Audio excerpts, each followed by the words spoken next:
இயேசுவில் எனது அன்பிற்குரியவர்களே, உங்களுக்கு என்னுடைய இதயம் கனிந்த வாழ்த்துக்கள். வணக்கம். அன்பானவர்களே, இன்றைய சிந்தனைக்கு யோவான் நற்செய்தி 5வது அதிகாரம் 1-3, 5-16. இதில் இருக்கின்ற மிக முக்கியமான பகுதி என்ன? 38 ஆண்டுகளாக முடக்குவாதமுற்றிருந்த ஒருவனை ஆண்டவர் இயேசு குணப்படுத்துகிறார்.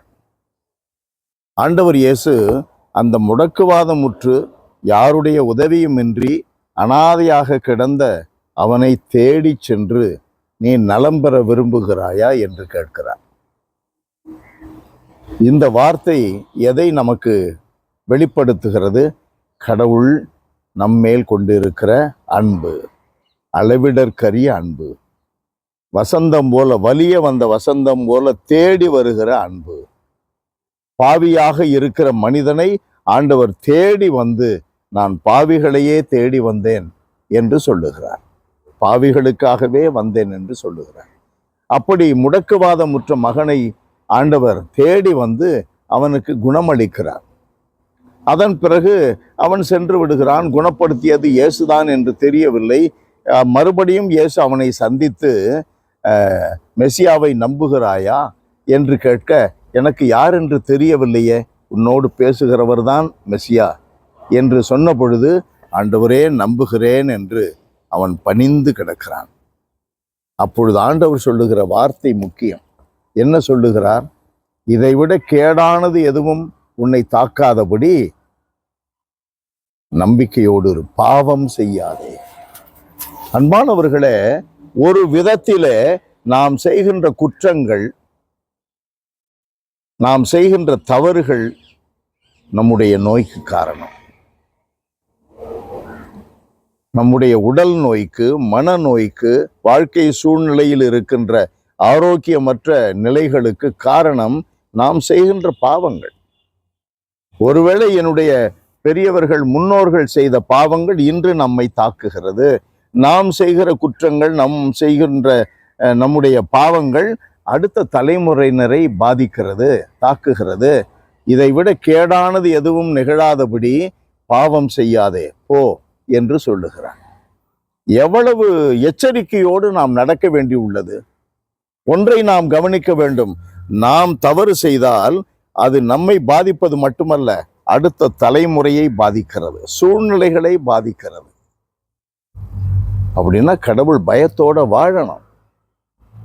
கடவுள் பயத்தோடு வாழணும், எச்சரிக்கையோடு வாழணும். ஏனோதானோ என்று தன்னுடைய விருப்பம் போலெல்லாம் நடக்கக்கூடாது.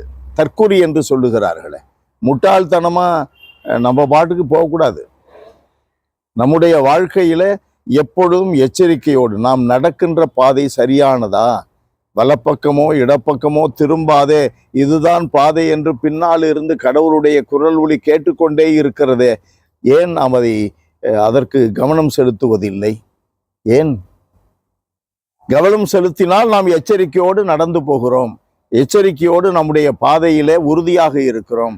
எச்சரிக்கையோடு நடந்தால் பாவம் செய்யாமல் புனிதமாக இருப்போம், பரிசுத்தமாக இருப்போம். எந்த தீமையும் நம்மை தீண்டாது. தீமை தீண்டினால் கூட அது தீமையாக இருக்காது. நம்மால் அதை உதறி தள்ளிவிட முடியும். எபிரேயர் 12:1, எண்ணிக்கை இல்லாத சாட்சிகள் நம்மை சூழ்ந்து நிற்க எந்த தடைகளையும் உதறி தள்ளிவிட்டு முனைந்து போவோமாக. அதுதானே நமக்கு முன்னோர்கள் கொடுத்துள்ள பாதை, வகுத்துள்ள பாதை. எல்லாம் வல்லவரே, எங்கள் இறைவா, உம்மை போற்றி புகழுகிறோம், தாழ்மையோடு ஆராதிக்கிறோம்.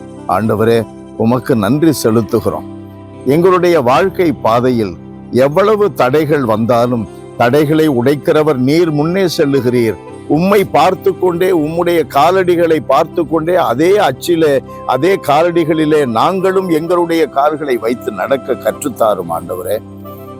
எங்களுக்கு நீர் கொடுத்துள்ள சட்டதிட்டங்களை அனுசரித்து எப்பொழுதும் எச்சரிக்கையாக எங்களுடைய வாழ்க்கை பயணத்தை தொடர எங்களுக்கு அருள்தாரும் ஆண்டவரே. இதனால் நாங்களும் பரிசுத்தராக இருக்கிறோம். எங்களுடைய அடுத்த தலைமுறையினரும் எந்த விதத்திலும் பாதிக்காதபடி அவர்களுக்கு நல்ல பாதையை அமைத்து தருகிறோம். இதை உணர்ந்து கொள்ள எங்களுக்கு ஆசீரை தாரும் ஆண்டவரே.